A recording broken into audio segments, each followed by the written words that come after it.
If you enjoy our videos and podcasts and would like us to continue putting out regular quality content, head over to patreon.com/aircrew interview, where you can donate monthly, and in return you will get rewards ranging from early interview viewings, bonus clips, credited as a producer, and much more. Thank you and enjoy.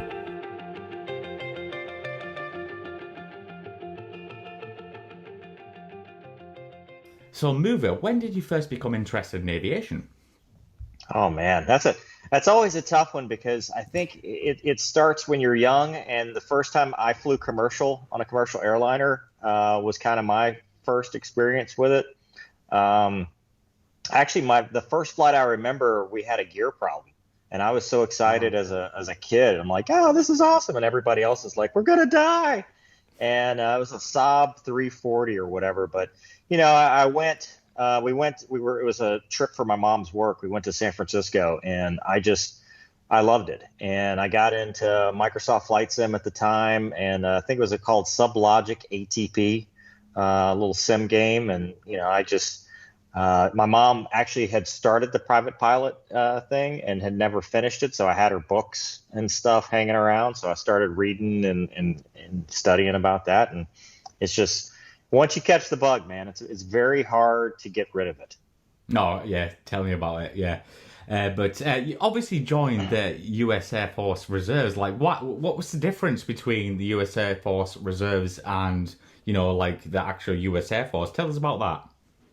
Yeah, so it's kind of a little known but more known secret now that you actually there's a couple different ways as far as the Air Force goes. You can join regular Air Force, so active duty Air Force, which is full time, just as you would expect, and you can go through the Air Force Academy, you can go through ROTC, or you can go through Officer Training School, applying off the street.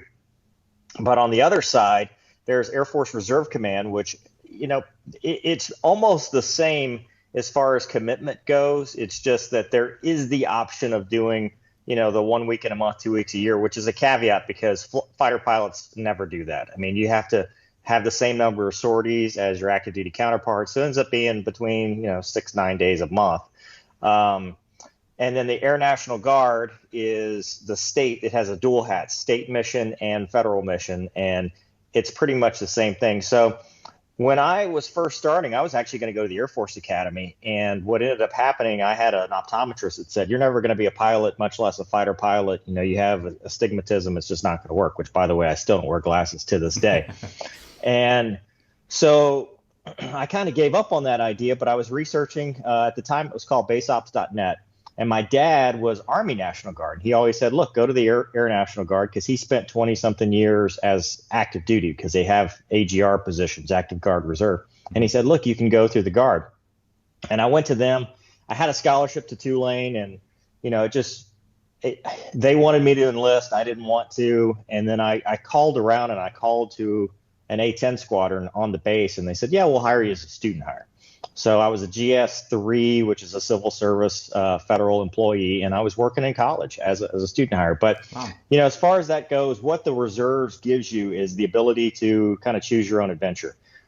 If you can get hired, which is usually the hard part because it's so selective, in training, you're going to show up and go be an A-10 pilot at New Orleans as soon as you graduate, as long as you make the grades, versus an active duty guy who he depends on what the Air Force has. They can have a drop, what's called a drop, where they don't have any fighters, or they don't have any F-16s, or they don't have any A-10s. So it kind of gives you a little bit more control. And then once you're there, then the option, you can be full-time, just like your active duty counterpart. You can be a civil service technician doing the job full-time, but as a civilian.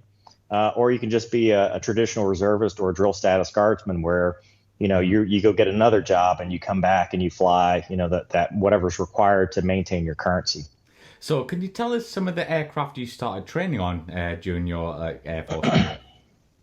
Yeah, so I went to Vance Air Force Base in Enid, Oklahoma, and it was probably the third or fourth class. I mean, the T-37 was going away, and the T-6 was coming coming online, and so I flew the T-6 Texan T, a little turboprop, fun little trainer, awesome little airplane, and then I finished that, and then went to T-38s. So I flew the T-38C, with the people ask about the propulsion modification program mod, which we did have. They call them pimp jets. Mm-hmm. So I had the pimp jets, and I was actually our patch, 0710, please pimp my ride, from the old Pimp My Ride show. But and then from there, it's introduction to fighter fundamentals. So I did that at Randolph, and then went to Luke to fly the F-16. Yeah. So how many hours did you get in the training before you went on to the frontline squadron?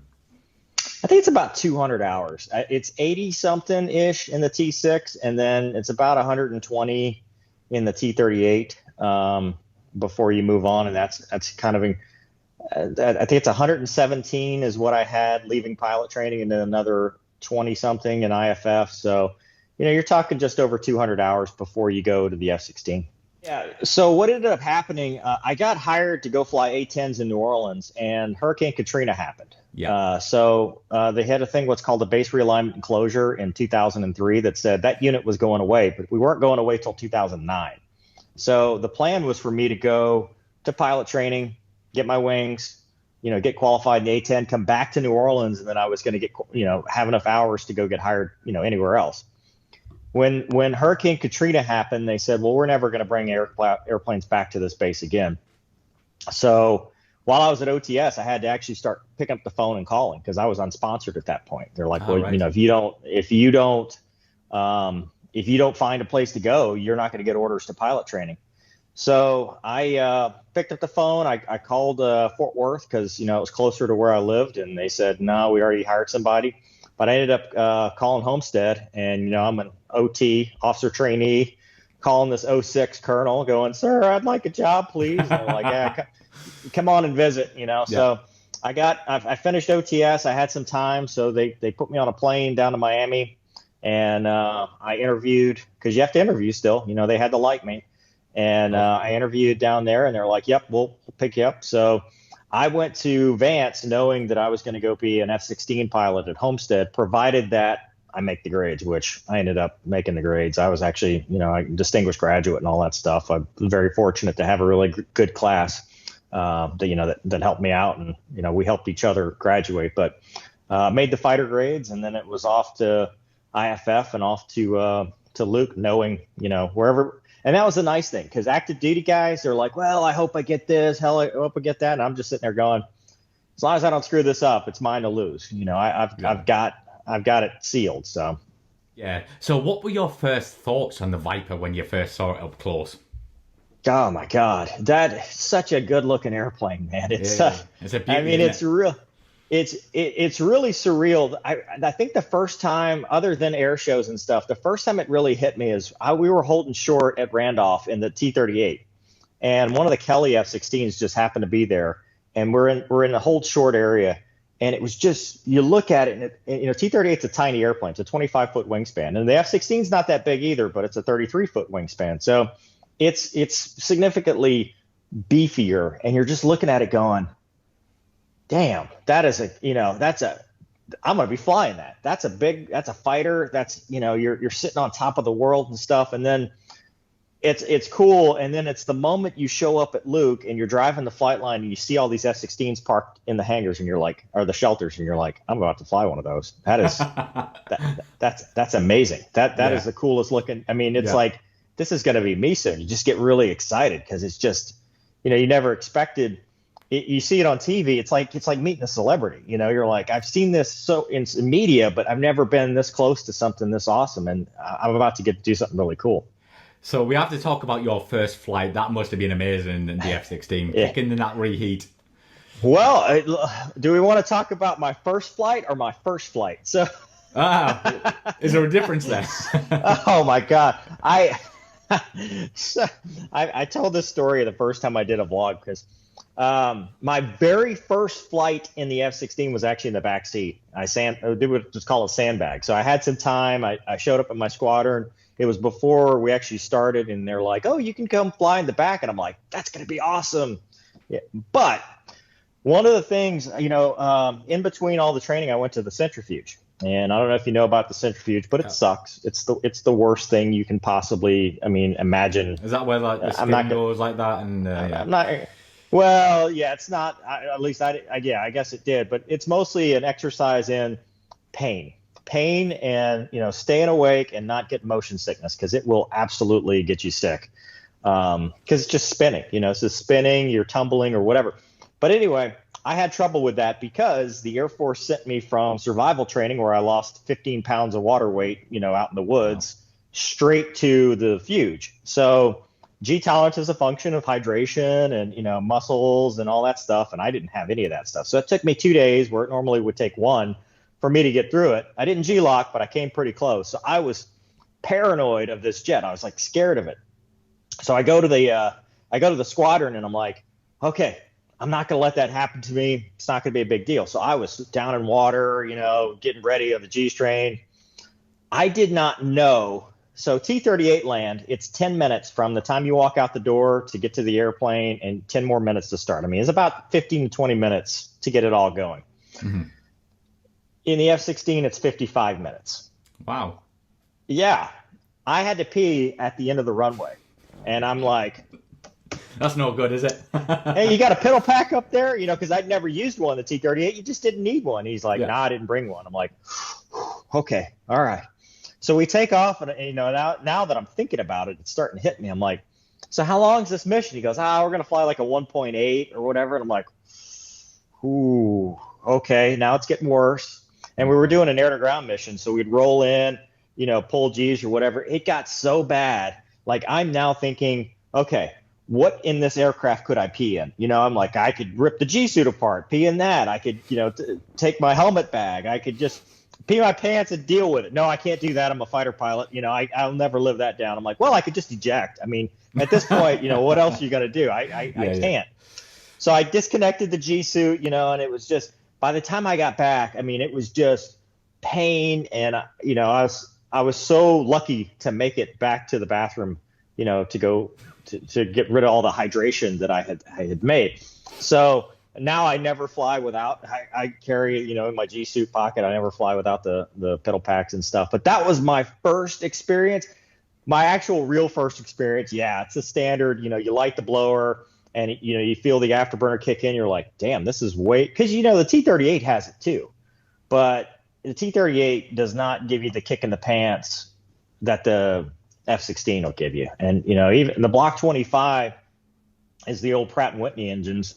It's not that. That's what I flew in training. So it's not the hot rod. The real hot rod was, showing up to my squadron at Homestead, and we're flying Block 30 big mouths, and we were clean, and we did an afterburner takeoff in a clean F-16. We were doing it's a 12,000 foot or 13,000 foot runway. We were doing 460-ish, 480 at the end of the runway, and just went straight vertical, and we're climbing. And I'm like, God, this thing is amazing. This thing is, it's got, I mean, it would, if you stood it on its tail, it would accelerate in the vertical. I mean, the thrust to weight ratio was like a 1-1 or 1-2 or something. I mean, it was incredible. Yeah, because like, I'm going to go a bit off topic here, but like, so like, it seems like, obviously the GE guys and the Pratt Whitney, is there a massive difference between the two, would you say? No, I mean, the Block 25s just had, so really it's the GE, when you talk to Block 50 and 52, thrust-wise, there's not a whole lot of difference. A lot of people prefer the GE engines because they've got a good reliability record. They always kept me safe.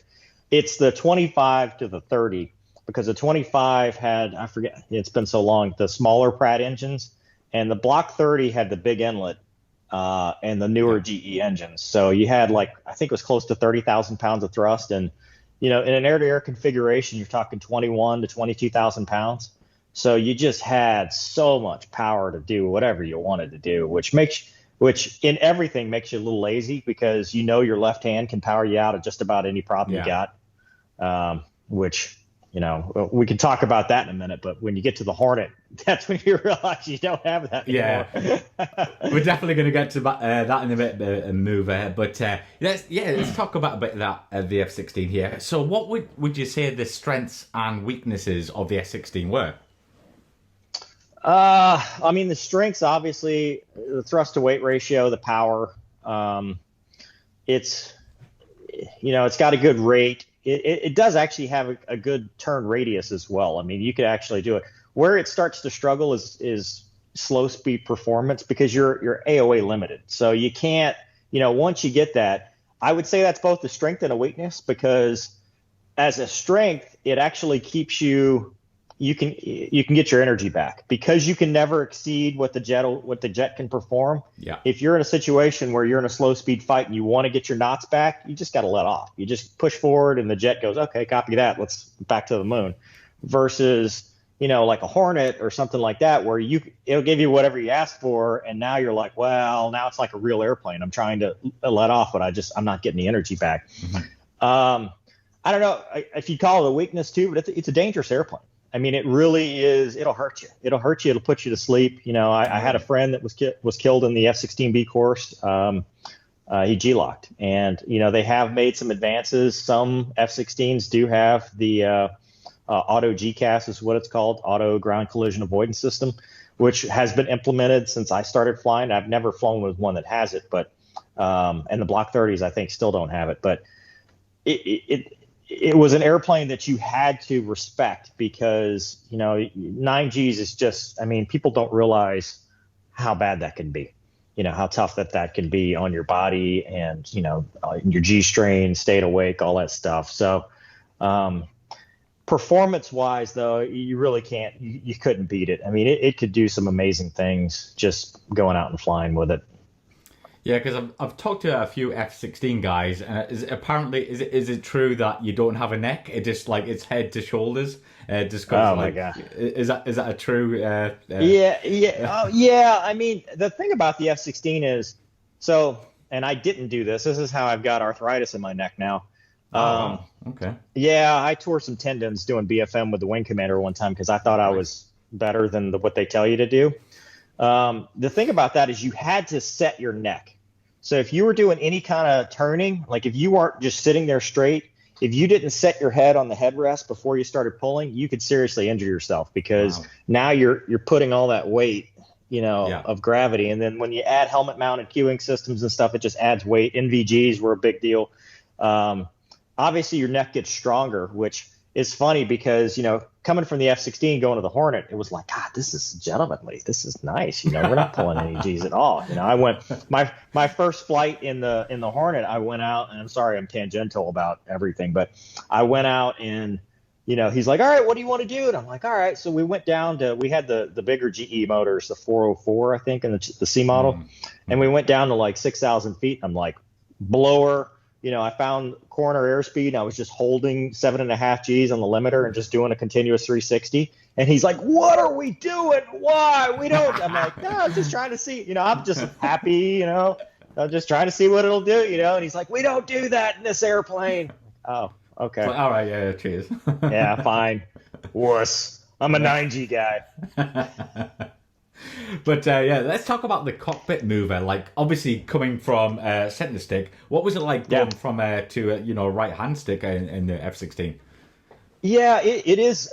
I'd say it's about a standard 6 to 9 minute adjustment. It's very ergonomic. Everything is right where you'd want it to be. What I think is a very common thing people have is they ratchet. So they because. And I just was talking about this in a recent video, but if typical airplane flying, you put a control input in, you take half of it out, right? I mean, that's standard. In an F-16, if you do that, you'll ratchet. You'll end up doing this. It's because it's a pressure sensitive stick, and the flickus will just hold whatever you put in. So you have to kind of get used to how the control laws work. And you do have that phantom stick, especially coming out of the T-38, where if you take your hand off the stick, you're on autopilot or something, and you look over and you're like, oh, I want to do this, and then the stick's not there. It's it's over here. But as far as, I mean, it's such an ergonomic, like I was talking to Gonki about this the other day. It's like an Iron Man suit. You wear the jet. Unlike the Hornet, where you take your hands off, you got to hit buttons and stuff. You got to do that. It's just everything's right there. You're just kind of managing with your hands, and it works out really well. They did a very good job of the pilot vehicle interface. So obviously, like on your squadron, what was the main role? Was it air to ground, air to air, or was it a mixture of both? Mixture. Yeah, we would do phase-based stuff. So, I mean, 1 month we would just do dogfighting and BFM, and 1 month we would do, it would be the standard workups, right? We'd start with basic fighter maneuvers and 1v1 stuff, and then as we progressed, we would do intercepts, and then we would kind of finish it off with a defensive counter air where we would defend a point. And then we would put the racks on the jets, and we would start all over, and we would do basic surface attack, and then we we would step that up to surface attack, and then we would do kind of a self-escort strike kind of mission, and that would be the end of that phase, and then we do close air support, and then we would start all over. So we were kind of a phase-based, and that I think works better. Some units, it's very unit specific. Some units will just some they'll have a certain number of jets that are clean, some number of jets that are air to ground configured, and they'll just do both. But I liked it this way because you could just study. You were like, okay, I'm an air to air guy. Like 1 month, I flew 27 BFM sorties in 1 month. Like wow. I flew my butt off, and we were, I got really good at dogfighting, like really proficient, because that's all I was doing. It's just, I was the youngest guy in the squadron, and they needed, I didn't have any other jobs, and they're like, go fly, go fly, go fly. So that to me helped with proficiency versus the other jack of all trades, master of none, where you're like, okay, today I'm going to do, I got to look at that thing. I got to go look up this thing, stuff like that. So when I was in the F-16, I fought Canadian Hornets. I fought Navy Super Hornets. I fought Eagles, and I fought Harriers. And that's pretty much as my extent of dissimilar stuff. And the only aircraft that ever gave me a problem was a super senior squadron commander, weapons school guy who's had thousands of hours in the F-15. That was the only fight where I was like, why is nothing I'm doing working? Like it was just, we were just neutral the whole time. And I was obviously a lieutenant. It's like, we just fought until we both bingoed out. And it's like, okay, well, that accomplished nothing, but I fought, my very first dissimilar was against a Navy Super Hornet, and the guy, I was nervous because I never, I thought for sure he was going to kick my butt. And they told me the guy was going to Top Gun. They're like, oh, he's been selected for Top Gun. I'm like, oh God, this is going to suck. And the very first merge, he went vertical with me, and I'm like, well, that's a gutsy move. We'll see how that plays out for you. And it just, you couldn't outpower, because we were flying clean F-16s, and with all that thrust, it's unfair. It's just nothing you can do unless the only time I would have problems is if I would get slow. And if you get slow and you get into their game plan, then that's when you're at a disadvantage, because you're slow. You don't have the nose authority to really get the nose around like a Hornet does, and that's the problem. I'll tell you what surprised me was the Harrier, because we were doing ACM with them. And I jumped them, and I was, basically tail aspect, and they did the thing. They threw the nozzles out, and they did this weird, I'm like, whoa, and it was just but of course I did what I know to do, which is climb and just watch him. And then I'm like, oh, okay, yeah, sure. Okay, fine. It was surprising, because I'm like, oh, face full of jet. That's crazy. Wow. Absolutely. Yeah. Mover, how many hours did you spend on the Viper, and obviously did you enjoy it? Yeah, I loved it. Just short. I'm like 975, so I was just short of 1,000 hours. So yeah, I know.